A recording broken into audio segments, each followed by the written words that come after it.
Hello guys, मैं हूँ Priyanka चौरान and आप देख रहे हैं teaching Hunt by P चौरान। And guys, आज मैं आपके लिए एक बहुत ही बेहतरीन पेपर लेकर आई हूँ जो कि 4 मार्च 2020 को हुआ था और 4 मार्च की सेकंड शिफ्ट का पेपर है। तो चलते हैं वीडियो की तरफ। यह है पहला क्वेश्चन स्क्रीन पे। करते हैं पहले क्वेश्चन को आप आराम से पढ़ो, फिर सोल्व करते हैं। क्वेश्चन बोल रहा है, एक बेलनाकार बर्तन जिसकी त्रिज्या 30 सेंटीमीटर और ऊंचाई 42 सेंटीमीटर है, वह पानी से भरा है। उस पानी को आयताकार टब में खाली किया जाता है जिसकी लंबाई 75 सेंटीमीटर और चौड़ाई 44 सेंटीमीटर है। उस टब में पानी की ऊंचाई सेंटीमीटर में क्या है? तो आपको पहली बात तो यह कि ये जो सेंटीमीटर दे रखा है ये कुछ नहीं है, ओनली आपको कंफ्यूज करने के लिए दिया है। ठीक है, तो आप इस पे ध्यान मत दो क्योंकि सारी इकाई आपके पास सेंटीमीटर में है, तो इसलिए आपको चेंज करने की यहाँ कोई प्रॉब्लम नहीं आएगी। तो चलो क्वेश्चन क्या बोल रहा है वो करते हैं। बेलनाकार बर्तन है जिसमें इतना पानी भरा हुआ है, तो बेलन के आयतन का फॉर्मूला क्या होता है? पाई आर स्क्वायर एच। तो उसमें वैल्यू रखते हैं, तो 22/7 इंटू 30 इंटू 42। और इस पानी को खाली किस में किया है? आयताकार टब में, तो उसका लगा लेते हैं 75 इंटू 44 इंटू एच, जो अपने को निकालनी है। कुछ नहीं करना, बस आपको अब कैलकुलेशन करनी है। 42, 15 दूनी 30 और ये और 22 दूनी 44, ये 10 हो गया, 10 से गया 6 3 18 2 36 सेंटीमीटर आपका आंसर आएगा, जो कि ऑप्शन नंबर फर्स्ट है। आ गया, हो गया समझ में। चलते हैं अगले क्वेश्चन की तरफ। क्वेश्चन नंबर सेकंड ये रहा स्क्रीन पे। क्वेश्चन पढ़ो। क्वेश्चन बोल रहा है कि समीकरण 3 sec square theta 10 square theta plus 10 की पावर 6 थीटा माइनस सेक की पावर 6 थीटा किसके इक्वल है? बहुत ही अच्छा क्वेश्चन है, बहुत शानदार क्वेश्चन है फ्रेंड्स। से आपको वीडियो बहुत मिल जाएंगे इन क्वेश्चनों के। प्रीवियस ईयर के पेपर बहुत टीचर सोल्व करवाते हैं और आपको इसका ट्रेडिशनल मेथड मिलेगा सब जगह। और मेरा मकसद है पेपर करवाने का कि मैं आपको वो शॉर्ट से शॉर्ट तरीका बताऊं जिसमें कम से कम टाइम लगे। तो आज मैं आपको ट्रेडिशनल मेथड से नहीं करवाऊंगी। जो क्वेश्चन मैं ये सोचती हूँ कि आपका दिमाग चले, आपका दिमाग खुले उस टाइप से कि आप एग्ज़ाम में वो मेथड लगा पाओ, जैसे वैल्यू पुटिंग से करवाऊंगी मैं इसको। ये क्वेश्चन मैंने खुद ने नहीं बनाया, ये एग्जाम में आए हुए क्वेश्चन मैं उन्हीं में अप्लाई करके दिखा रही हूँ आपको कि वैल्यू पुटिंग कैसे लगता है। जैसे आप इसमें आप थीटा की वैल्यू मानी आपको, तो थीटा की वैल्यू वो मानो जिससे ये जो इक्वेशन दे रखी है ये इनफाइनाइट ना हो जाए। बस इतना सोचना है आपको, बाकी आप कोई भी वैल्यू रख सकते हो जो आपकी मर्जी हो। तो चलते हैं, थीटा की वैल्यू यहाँ पे 0 रख दो क्योंकि 0 से कुछ नहीं हो, ये तो आपको माइंड में सोचना पड़ेगा। ठीक है, तो थीटा की वैल्यू 0 रखी तो टेन थीटा 0, ये भी 0 होगी दोनों। माइनस का सेक 0 क्या, सेक थीटा की जगह 0 रखो तो सेक 0 क्या था? 1, तो 1 की पावर कितनी भी कर लो तो क्या हो गया? -1। आपको बिना सोचे 2 सेकंड में आंसर आ गया। और जबकि आप ट्रेडिशनल करोगे तो आपको बहुत सारे वीडियो मिल जाएंगे, आप वहाँ जाकर देख सकते हो। मैं आपको ट्रेडिशनल नहीं करवाऊँगी। तो इसका आंसर हो गया -1, ऑप्शन नंबर 4। आई होप कि आप लोगों को समझ आ गया होगा अच्छे से। नहीं आया तो आप वीडियो को दोबारा देख लो। चलते हैं अगले क्वेश्चन की तरफ। ये क्वेश्चन नंबर 3। क्वेश्चन पढ़ो। यदि 6 अंकों की संख्या x35624 और 1257y4 क्रमशः 11 और 72 से विभाज्य है तो 5x - 2y का मान क्या होगा? ऐसा क्वेश्चन 3 मार्च को भी आया था और क्वेश्चन रिपीट होते हैं, तो आप इनको अच्छे से निकाल लो। क्वेश्चन इन्हीं में से आएंगे। 10 क्वेश्चन तो सेम, बस डाटा चेंज होगा, क्वेश्चन ऐसे ही आएंगे। तो करते हैं क्वेश्चन। ये वाली 11 से विभाजित होती है, ये वाली 72 से, तो 11 से विभाजित होती है। तो मैंने आपको बताया है कि इसमें से ये माइनस करो, इसमें से ये माइनस करो, इसमें से माइनस करो, टोटल जो। तो 4 में से 2 किया कितना आ गया? 2, प्लस 6 में से 5 किया कितना आ गया? 1, प्लस 3 माइनस x। अब 11 से डिविजिबल संख्या कब होगी? जब ये टोटल इनका सम 11 से डिविजिबल होगा। तो ये कितना हो गया? 6 - x।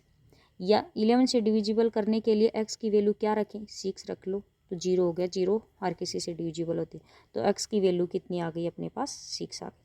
अब अगले में चलते हैं, ये 72 से बोला है, तो 72 से जो संख्या डिविजिबल होगी तो वो या तो 9 से होगी, 9 से होगी और 8 से होगी।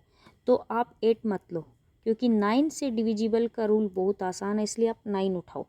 9 से करने के लिए आपको कुछ नहीं करना, बस जो इसमें जो डिजिट दे रखी हैं उसका सम करना है, वो 9 होना चाहिए। तो जहाँ जहाँ 9 हो रहा है वो उसको काट दो आप वहीं पे। 7 और 2 9 हो रहा है, काट दिया। 5 और 4 9 हो रहा है, काट दिया। बचा कितना, 1 प्लस वाई, जो 9 से होना चाहिए। तो वाई की वैल्यू क्या रखें कि 9 से होगा, तो वाई की वैल्यू 8 रखेंगे। तो ये वैल्यू अपने को इसमें रखनी है। तो 5 इंटू 6 क्या हो गया, 30, माइनस 8 इंटू 2 16 इक्वल क्या आ गया, 14। Answer option number 1 14। तो चलते हैं अगले क्वेश्चन की तरफ। क्वेश्चन पढ़ो। क्वेश्चन बोल रहा है कि एक नाव द्वारा धारा के अनुकूल 13 किलोमीटर तय करने में जितना समय लेती है उतने ही समय में वह नाव धारा के प्रतिकूल 7 किलोमीटर दूरी तय करता है।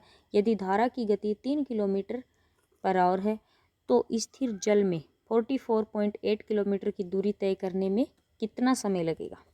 तो चलो, क्वेश्चन बोल रहा है कि 13 किलोमीटर में धारा के अनुकूल चलती है तो x प्लस वाई आएगा धारा के अनुकूल में, और y की वैल्यू आपको पहले से दे रखी है, तो x प्लस 3 इक्वल 7 अपॉन में क्या दे रखा है कि x माइनस वाई, तो माइनस की। तो आप इसको सीधा सोल्व करो, 13x हो जाएगा, इधर 7x है, तो 13 माइनस 7 करोगे तो 6x आ जाएगा इस साइड। इस साइड 13 को 3 से मल्टीप्लाई करोगे तो माइनस का 39 आएगा, और इधर करोगे तो 21 आएगा, जो इस साइड जाएगा तो ये टोटल योग होके क्या हो जाएगा 60। तो x इक्वल क्या आ गया 10। अब क्या बोला कि स्थिर जल में, मतलब y को स्थिर करना, ओनली x की वैल्यू रखनी है 44.8 किलोमीटर की दूरी, और ये अपनी स्पीड है। तो कब कितने में होगी, तो क्या करेंगे, इसको ये हटा दो, 100 कर दो, तो 400 4 बार गया, 48 अपॉन 100 बचा, इसको काटेंगे 4 से तो 24 अपॉन ये नहीं 12 अपॉन 25, जो ऑप्शन 1 में आंसर। ओके, आई होप कि आप लोगों को ये भी अच्छे से समझ आ गया होगा। चलते हैं अगले क्वेश्चन की तरफ। ये क्वेश्चन नंबर 5, पढ़ो क्वेश्चन को। क्वेश्चन 5 बोल रहा है ए की आय बी की तुलना में 60% कम है और ए का व्यय बी के व्यय के 60% के बराबर है। यदि ए की आय बी के खर्च के 70% के बराबर है तो ए और बी की बचत का अनुपात ज्ञात करो। करते हैं क्वेश्चन को। बोला है कि ए की आय बी की आय का, पहले ए की इनकम कर लो, और ये रेशियो बी की इनकम का है। अगर ये 60 है तो ए की इससे 60 कम है, तो ये 40 हो जाएगा। अब बोला है कि ए का व्यय बी के व्यय के 60% के बराबर। पहले आप सीधा मत लिखो, क्योंकि आगे इसमें रिलेशन दे रखा है। अगर ये पहले ना करके ये कर लेंगे तो कैलकुलेशन थोड़ी बड़ी होगी, आंसर सबसे आ जाएगा। तो आपको तो बस टाइम बचाना है, वो चाहे तरीका कैसा भी हो। ओके, तो चलते हैं। यदि ए की आय, तो लिखो आप ए की इनकम आपके पास कितनी है, 40 है। बी के खर्चे के, तो बी का एक्सपेंडिचर के 70% के बराबर है। तो बी का एक्सपेंडिचर यहाँ से कितना आ गया, यहाँ से कितना आ गया 400 अपॉन 7। अब बोला देखो ए का व्यय बी के व्यय के 60%, तो बी का व्यय ये है, तो इसका 60% करेंगे अपन, तो क्या आ जाएगा 240/7। अब क्या बोला है बचत, तो ये इनकी इनकम है, ये इनका एक्सपेंडिचर है, तो आप इनकी सेविंग निकाल सकते हो इसमें से ये घटा के। तो इसमें से घटाओगे तो कितना आएगा 280 माइनस 240, तो 40/7, और इधर ये 700 माइनस 400, तो ये कितना है 300/7, जो इसका रेशियो निकाल लो तो 2:15 आंसर आ जाएगा। तो ऑप्शन 2 इसका आंसर होगा। चलो चलते हैं अगले क्वेश्चन की तरफ। क्वेश्चन नंबर 6 पढ़ो। एक कक्षा में कुल छात्रों का एवरेज वजन 58.4 किलोग्राम था।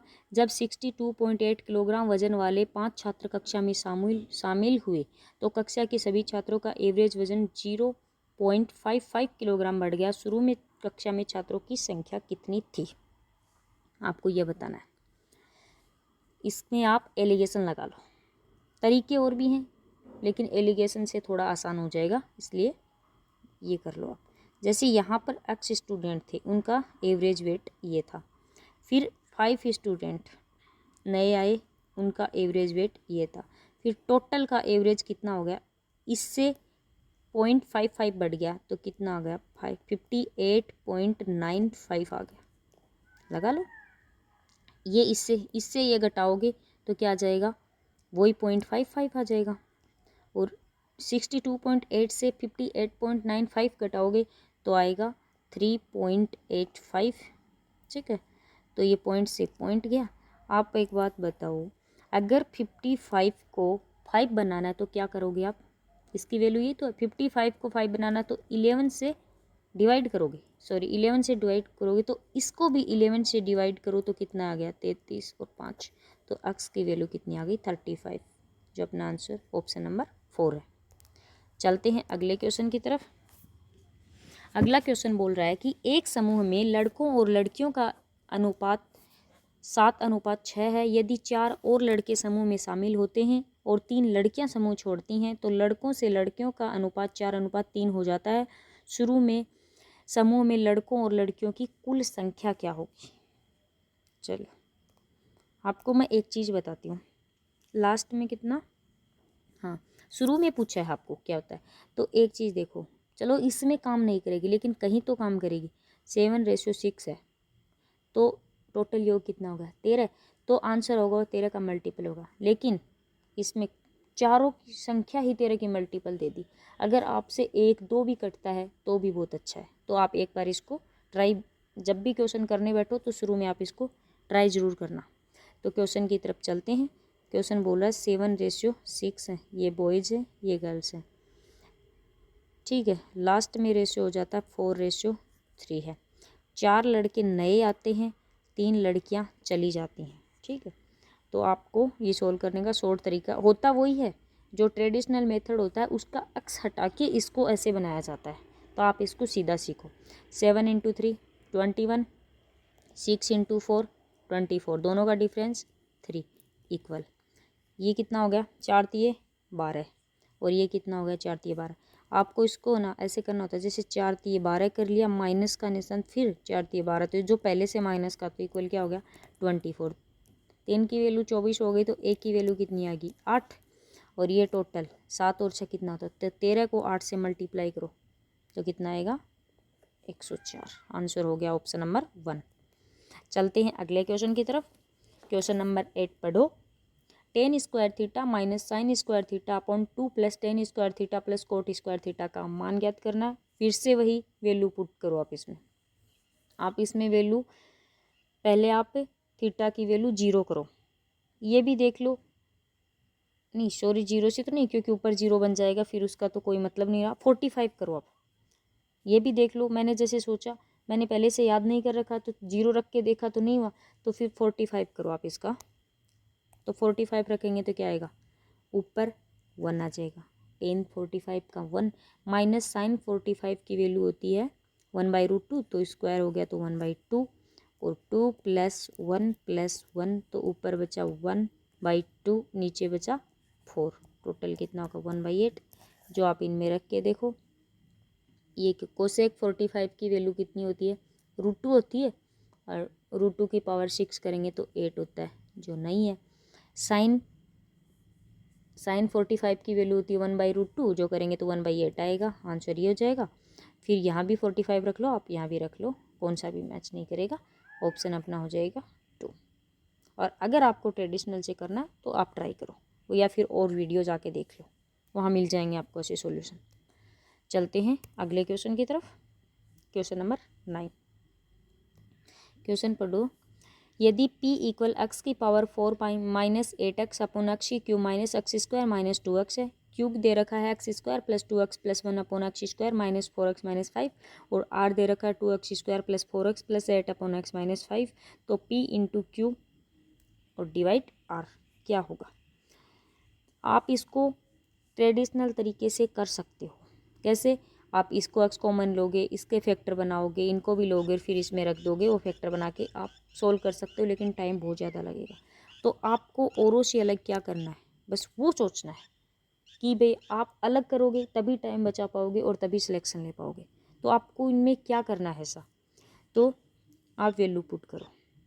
देखो इक्वेशन कितनी है, 1 2 3 इक्वेशन है, वेरिएबल कितने हैं, पी क्यू आर 3 और एक अक्ष, 4 वेरिएबल है। तो ये समझ लो कि एक वेरिएबल को कुछ भी मान सकते हैं, लेकिन ऐसा वेरिएबल उसको मानो जिससे कि इक्वेशन सोल्व हो। अब पी क्यू आर को मानने से कोई फ़ायदा नहीं है, तो इसलिए एक्स को मानो, तो एक्स की वैल्यू अपन 1 रखते हैं। ठीक है, तो p इक्वल क्या आएगा, 1-8/1 -1 -2। तो ऊपर क्या आ गया -7, नीचे क्या आ गया -2, तो माइनस माइनस कट गया, तो p की वैल्यू आ गई 7/2। ठीक है, फिर q की रखते हैं, q की क्या, 1 + 2 + 1/1 -4 -5।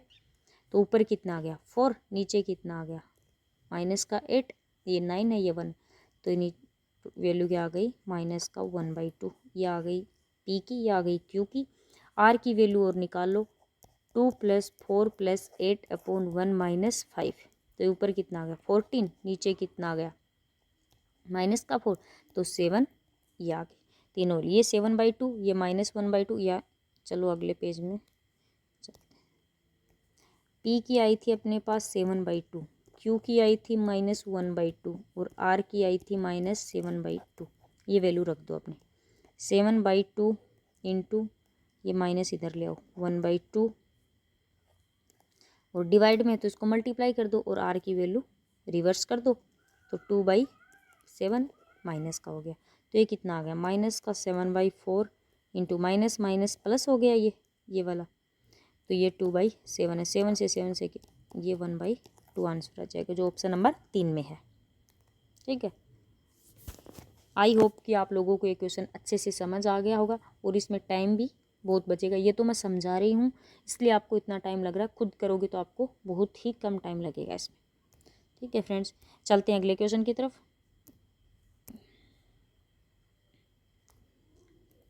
अगला क्वेश्चन करो,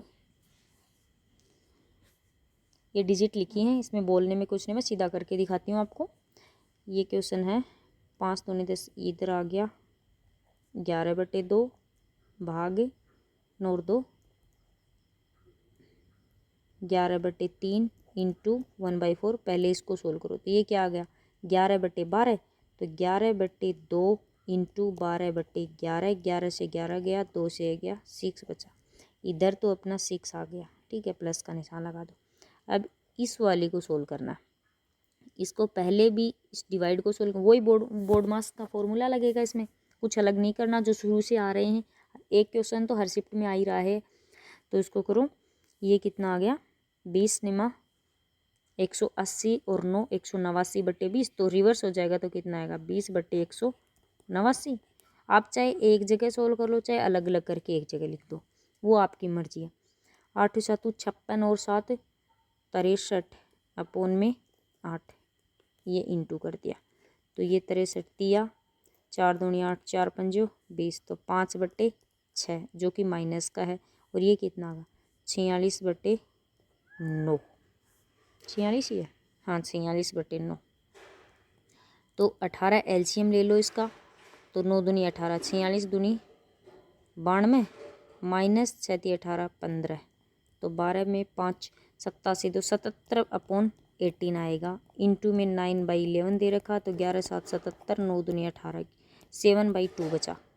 अब देखो ऊपर टोटल क्या आया है, ऊपर पहले तो इसका तो आया 6 + 7/2। ठीक है, अब नीचे वाला करते हैं, 5 ये मल्टीप्लाई करेंगे तो ये कितना आएगा 1/2, और जो रिवर्स हो जाएगा तो 10 आ जाएगा, -10 है, इंटू ये 1/2 आ गया और ये इससे कट गया 5 आ गया, तो 10 में से 5 गया नीचे 5 आ गया। ऊपर कितना बचा 12 और 7 19/2 इंटू 5, तो 19/10 है, जो कि 1 सही 9/10 आंसर आएगा, जो ऑप्शन नंबर 3 में। चलते हैं अगले क्वेश्चन की तरफ। अगला क्वेश्चन बोल रहा है पी क्यू आर में क्यू 85 डिग्री है और आर 65 डिग्री है। बिंदु एस और टी क्रमशः भुजा पी क्यू और पी आर पर इस प्रकार हैं कि कोण एस टी आर 95 डिग्री है और क्यू आर और एस टी का रेशो 9:5 है। यदि पी क्यू 21.6 सेंटीमीटर है तो पी टी की लंबाई ज्ञात करो। चलो करते हैं क्वेश्चन को। दे रखा अपने को पी क्यू आर दे रखा है, ये 85 है और ये 65 है। एक बोला है कि एस और टी, पी क्यू पे और पी आर पे दो बिंदु हैं। एस टी आर ये 95 दे रखा है, तो ये कितना हो जाएगा 85। अब देखो आप ट्राइंगल पी एस टी और ट्राइंगल पी आर क्यू, देखो अब ये दोनों ट्राइंगल समरूप होंगे। क्यों? ये वाला ट्राइंगल और ये बड़े वाला ट्राइंगल, इसमें देखो ये कोण दोनों में सेम है।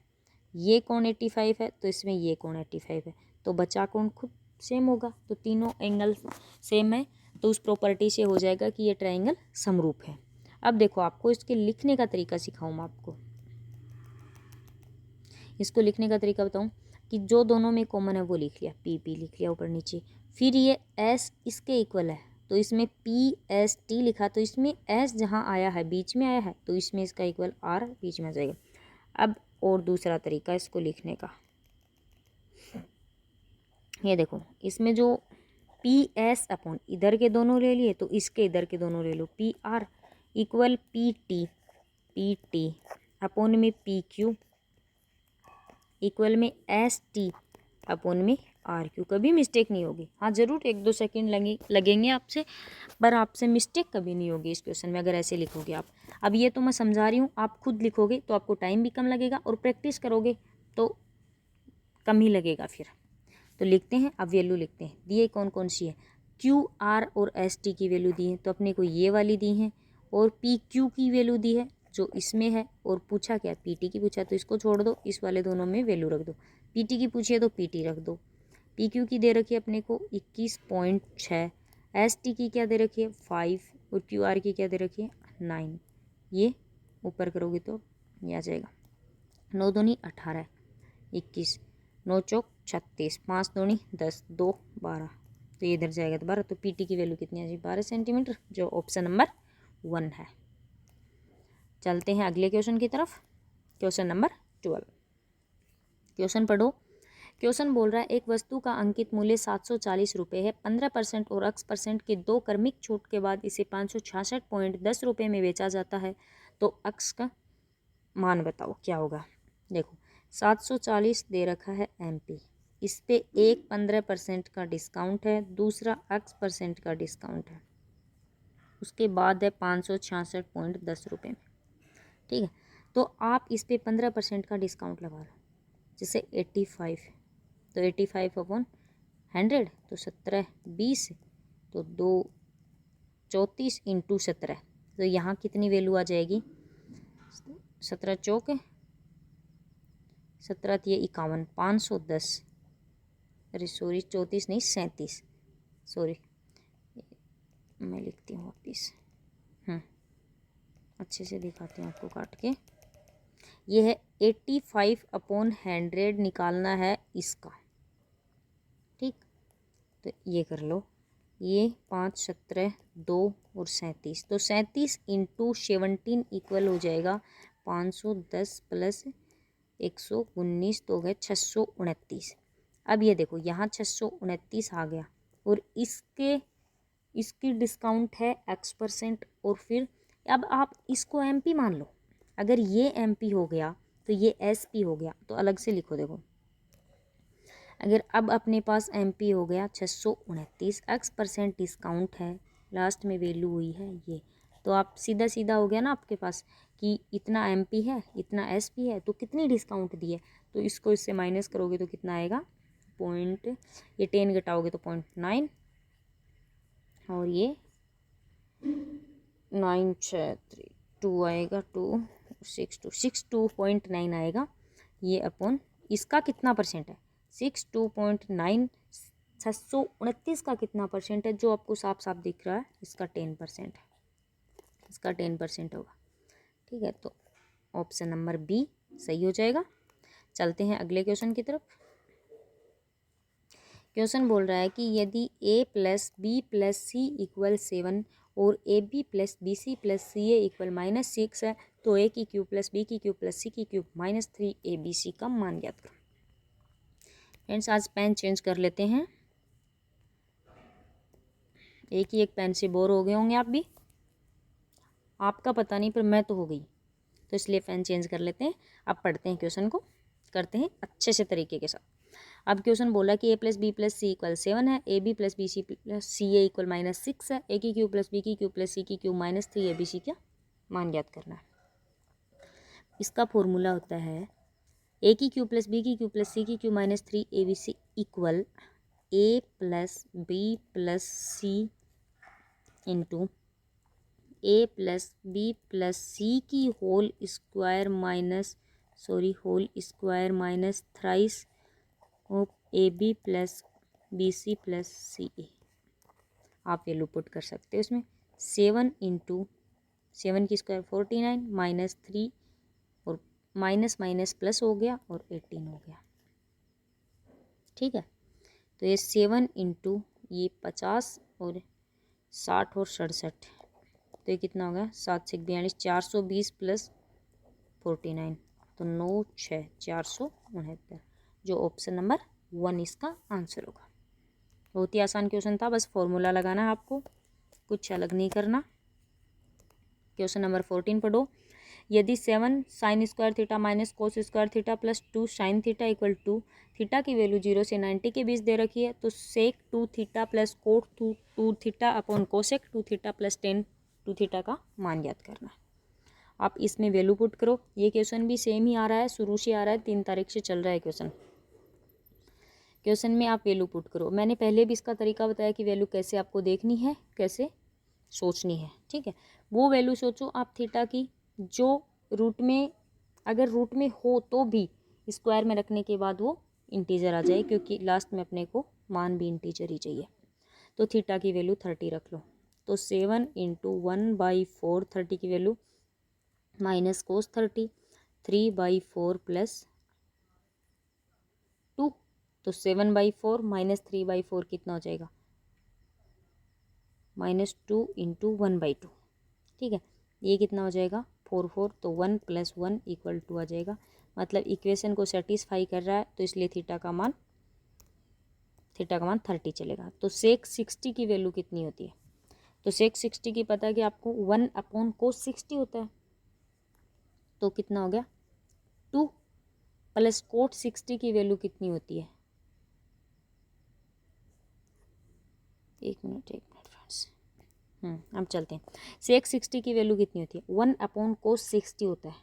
ठीक है, 1/cos 60 रखना, तो आपको रखोगे 2 प्लस कोट 60 की वैल्यू, अगर ऐसे याद नहीं रहता तो कोट 60 की वैल्यू होती है,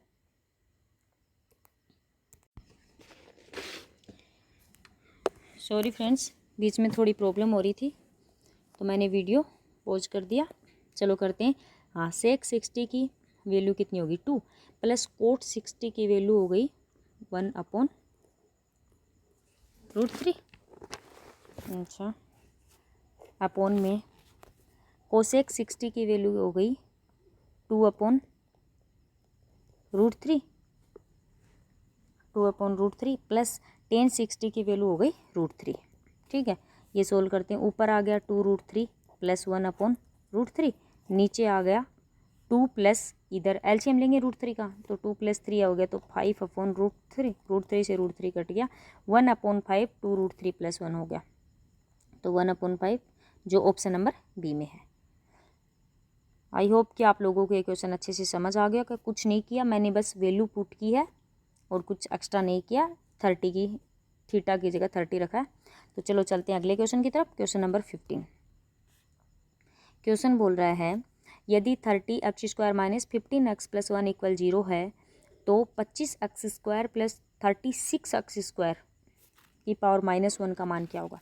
अब देखो, इससे आपको क्या महसूस हो रहा है कि आपको 5x की होल स्क्वायर प्लस 1/6x की होल स्क्वायर बनाना है। ठीक है, तो इसको आप 5x बनाना है, तो आप क्यों ना इस संख्या को 6x से डिवाइड कर दो, तो ये क्या बनेगा 5x। ये माइनस का 3 पंजो 15, 3 दूनी 6 प्लस का 1/6x इक्वल 0 आ गया। तो 5x प्लस 1/6x की वैल्यू क्या आ गई 5/2। इसका होल स्क्वायर कर दो, वैल्यू क्या आ गई अपने पास 5/2 किसकी 5x प्लस 1/6x की। इसका होल स्क्वायर करोगे तो क्या हुआ 25/4 माइनस 2 इंटू ये वाला भी रखना है 5/6 है तो ये 3 आ गए। एलसीएम ले लो 12, तो 4 तिये 12, 25 तिये 75 माइनस 3 चौक 12, 4 पंजे 20 इक्वल आ गया 55/12, जो ऑप्शन नंबर 4 अपना आंसर होगा। तो चलते हैं अगले क्वेश्चन की तरफ। Question number 16। क्वेश्चन 16 पढ़ो आप। ए बी और सी डी वृत्त की दो जीवा हैं जो वृत्त के बाहर एक दूसरे को प्रतिच्छेदित करते हैं। यदि ए बी इक्वल 7 सेंटीमीटर है, बी पी इक्वल 4.2 सेंटीमीटर है और पी डी इक्वल 2.8 सेंटीमीटर है, तो सी डी की लंबाई ज्ञात करो। करो भाई क्वेश्चन दिया है आपको ए बी और सी डी दो जीवा हैं, ये ए है, ये बी है, ये सी है, ये डी है, जो बाहर प्रतिच्छेद करते हैं वो बिंदु पी है। वैल्यू दे रखी है ए बी 7 है, बी पी 4.2 है, पी डी 2.8 है और सी डी की वैल्यू ज्ञात कर रहे हैं। चलते हैं तो लिखो, ये होता है ये इंटू ये अपॉन ये इंटू ये, तो ये क्या हो गया 4.2 इंटू ये दोनों को ऐड करो 11.2 इक्वल 2.8 इंटू पूरा ही लिख दो, ये वाली पूरी पी सी, ठीक है। तो ये कितना आ गया, इस पॉइंट से पॉइंट कट गया, 7 6 42, 7 चौक 28, 4 दूनी 8 है, 4 8 32, ये पॉइंट है एक, ठीक है। तो 120 प्लस 48 8 6 16.8 आ गया, किसका मान पीसी का मान आ गया, और अपने को चाहिए किसका है सीडी का मान। तो 16.8 में से 2.8 घटाओ कितना आएगा 14 आंसर आएगा, जो कि ऑप्शन नंबर 3 है। चलते हैं अगले क्वेश्चन की तरफ। क्वेश्चन नंबर 17 पढ़ो। क्वेश्चन 17 बोल रहा है ए और बी एक साथ काम करने पर किसी काम को डी दिनों में पूरा कर सकते हैं। अकेले ए वह काम करने में 8 प्लस डी दिन और बी उस काम को पूरा करने में 18 प्लस डी दिन लगते हैं। ए 4 दिन काम करता है, शेष काम अकेले बी कितने दिनों में पूरा करेगा। बहुत ही अच्छा क्वेश्चन है। ए बोल रहा है ए और बी कोई भी काम करते हैं डी दिन में। अगर ऐसा आ जाए आपके पास ए बी कोई भी काम करते हैं कितने भी दिन में करो XYZ जो भी, ए अगर उससे इतने दिन ज़्यादा, बी उससे इतने दिन ज़्यादा, ऐसे अगर आपको दे दें तो उसको करने का तरीका होता है जितना दे रखा 8 प्लस डी, इसमें दे रखा 18 प्लस डी, दोनों को मल्टीप्लाई करके इसका रूट कर लो, तो ये कितना हो गया 144, 12 आ गया। तो अब इससे क्या आ गया ए प्लस बी दोनों करते हैं 12 दिन में। अब ए कितने दिन में करता है, इससे 8 दिन ज़्यादा 20 दिन में। बी कितने दिन करता है, इससे 18 दिन ज़्यादा तो 30 में। दोनों का एलसीएम ले लो, 20 3 60, 30 दूनी 60, दोनों 5 करते हैं। ए 4 दिन तक करता है तो ए की एफिशिएंसी 3 है, 4 दिन तक काम करवाओ इससे, 12 काम करेगा, बचा कितना काम 48 काम, और वो काम करवाना अपने को 48, वो काम करवाना है बी से, तो बी करेगा ये, सॉरी बी की एफिशिएंसी 2 है तो बी करेगा 24 दिन में। आंसर हो जाएगा 3, ऑप्शन नंबर 3। चलते हैं अगले क्वेश्चन की तरफ। क्वेश्चन नंबर 18 बोल रहा है ट्रायंगल ए बी सी में डी और ई क्रमशः भुजा ए सी और बी सी पर बिंदु इस प्रकार है कि D E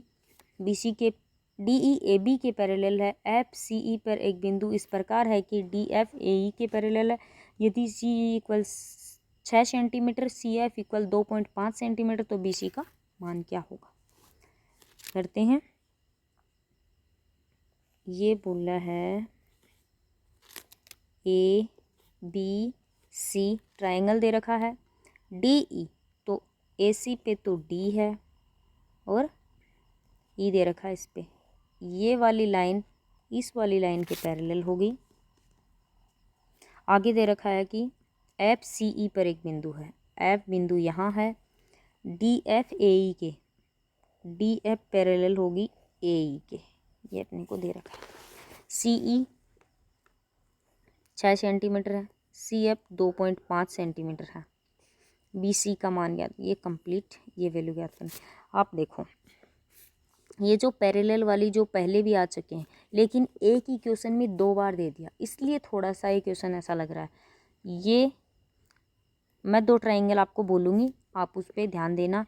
triangle CDF, triangle CAE, दोनों समरूप ट्राइंगल होंगे।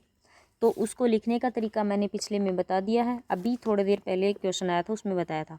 तो आप इसको सीधा लिख लो एक बार, इसको अपने को जो ज़रूरत है वो लिख लो। CF अपॉन CE, इसमें है CD अपॉन CA, ये हो गई अपनी इक्वेशन 1। अब मैं बोल रही हूँ दूसरा ट्राइंगल, आप उसको देखो। CDE और ट्राइंगल CAB दोनों पैरेलल है, ठीक। तो उसमें दूसरी इक्वेशन हो गई कि CE upon CB equal CD upon CA। Equation एक और 2 में देखो आप, ये दोनों इक्वल है, तो इस इक्वेशन में ये वाला मान इस वाले के इक्वल हो जाएगा, ठीक है। कौन सा? CF अपॉन CE ये वाली, और CE अपॉन CB के इक्वल हो जाएगा। चलो मैं अलग पेज में दिखाती हूँ आपको बना के। ट्रायंगल ABC था, और सॉरी यहाँ वैल्यू दे रखी है अपने को D, और यहाँ E, ये वाला इसके पैरेलल, और ये दे रखा है, ये दे रखा है ये इसके पैरेलल। अपने 2 मान क्या लिखे थे कि ये दे रखा है CF, तो CF अपॉन CE इक्वल किया था अपने CE अपॉन CB के, ठीक है। आप मैंने जो पहले बताया ये बताया, आप दोनों को जॉइंट करके देख सकते हो, आपको अच्छे से समझ आ जाएगा। ये वाली इक्वेशन आई तो इसमें आप वैल्यू पुट कर दो, कुछ नहीं करना आपको। CF की वैल्यू क्या दे रखी है? 2.5। CE की वैल्यू कितनी दे रखी है? 6, और BC की वैल्यू ये अपने को निकालनी है, और CE की वैल्यू कितनी दे रखी है? 6।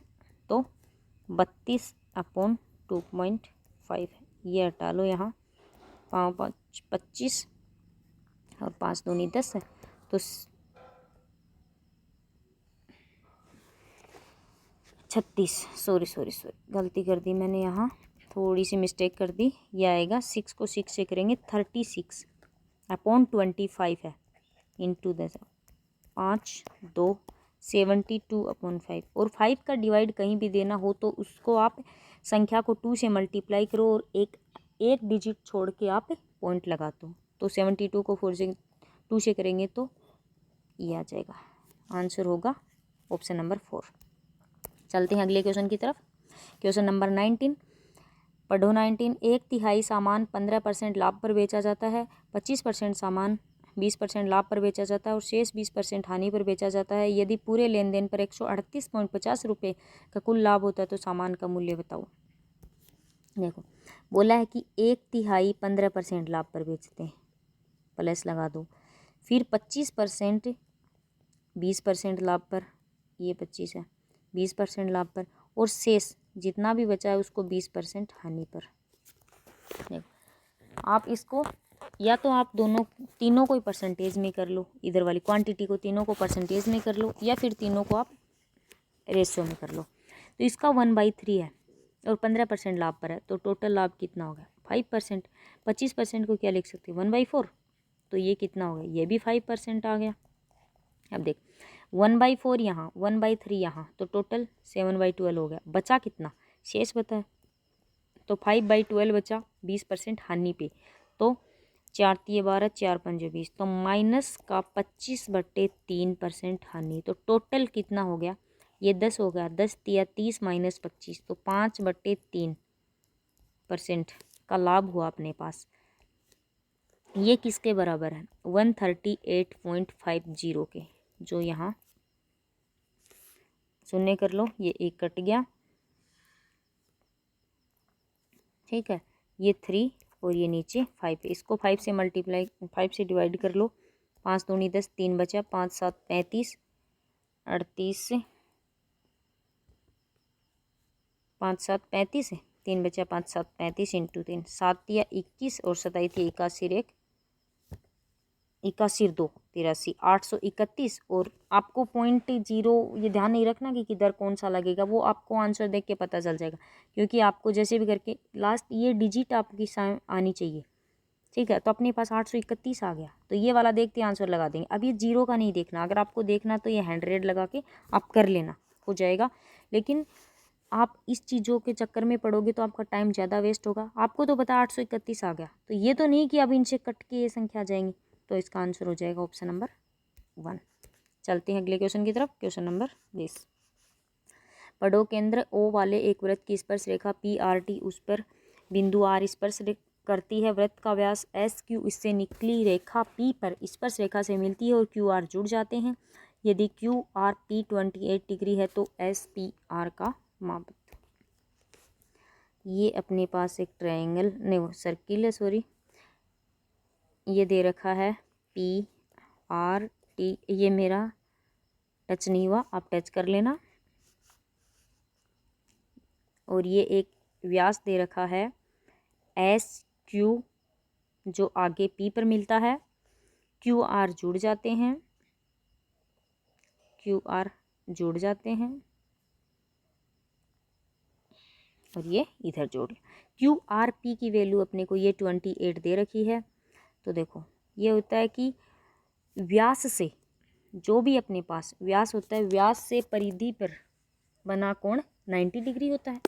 तो ये वाला कोण कितना हो गया, ये वाला 90 डिग्री हो गया, ये 28 दे रखा। एक मैं आपको एक अलग से थ्योरम बताती हूँ कि ये जब अगर स्पर्श रेखा दे रखी हो, यहाँ कोई भी ट्रायंगल बन जाए, अगर ये वाला कोण जितना भी होता तो ये वाला कोण उसी के इक्वल होगा। तो ये 28 दे रखा, तो ये वाला भी 28 हो जाएगा, ये इतना। ठीक है, ये 28 हो गया, ये 28, ये 90, तो ये वाला कोण निकालना है। तो सीधे से निकाल सकते हो, 180 में से माइनस करना, तो 90 तो सीधा सीधा कट गया, फिर बचा 90 में से 56, तो ये कितना बच गया 34 डिग्री। आंसर जो ऑप्शन नंबर 4 में। अगर समझ नहीं आया हो तो आप वीडियो को दोबारा देख सकते हो, आपको समझ आएगा, जरूर आएगा। तो चलो अगले क्वेश्चन पे चलते हैं। क्वेश्चन पढ़ो, लास्ट क्वेश्चन है ये, क्वेश्चन नंबर 21 है, ये 2 बार लिखा गया 20। चलो पढ़ो, एक निश्चित राशि पर 10% प्रति वर्ष की दर से एक साल के चक्रवर्ती ब्याज के बीच का अंतर 88.80 रुपये होता है। जब ब्याज अर्धवार्षिक और वार्षिक रूप से संयोजित किया जाता है, उसी दर पर 1/2/3 वर्षों के लिए समान राशि पर साधारण ब्याज क्या होगा। तो चलो करो। क्वेश्चन बोला 10% रेट है, एक बार तो वार्षिक करना, एक बार अर्धवार्षिक करना। अगर अर्धवार्षिक करेंगे तो 5% की 2 रेट हो जाएंगी 2 साल के लिए। इसकी इफेक्टिव रेट निकालेंगे तो हो जाएगा 10.25, और 10% लेके अगर वार्षिक करेंगे तो उसकी रेट हो जाएगी 10। दोनों का डिफरेंस कितना है 0.25 सॉरी 0.25 की वैल्यू दे रखी है 88.80। अगर 1% की वैल्यू निकालेंगे तो 88, ये पॉइंट से पॉइंट कट गया, अपॉन 25, और 100 की निकालेंगे तो इतना। ये आ गया अपना प्रिंसिपल। ठीक है, अलग पेज में लिखती हूँ मैं। प्रिंसिपल आया है 8880/25 इंटू 100। बोला है कि आगे क्या बोला है, उसी दर पर, तो दर अपनी 10% है, इंटू टाइम है 5/3 और इंटू अपॉन में 100। ये हो गया साधारण ब्याज के लिए। ये कट गया 5 और ये कितना आ गया 3। वैसे पूरा 15 से भी डिवाइड हो कट जाएगा, ये 15 75 13 बचा, निमा 135, 3 बचा, 15 दूनी 30, तो 5,920 रुपये आएगा, जो ऑप्शन नंबर 3 में है। इसी के साथ अपने टोटल 21 क्वेश्चन होते हैं और 4 क्वेश्चन बचते हैं DI के, जो आप खुद सोल्व करना घर जाके। चलो फ्रेंड्स चलते हैं, अगले पेपर में मिलेंगे। और ये जो 4 मार्च के जो मैं पेपर करवा रही हूँ, मैंने नोटिस किया कि 3 मार्च के पेपर ज़्यादा ईजी थे 4 मार्च के पेपर की तुलना में। बाकी पेपर ठीक आ रहे हैं, तो आप घर बैठ के इनको बार बार प्रैक्टिस करो। और जब तक प्रीवियस ईयर के पेपर की प्रैक्टिस नहीं करोगे तो तब तक सिलेक्शन नामुमकिन है।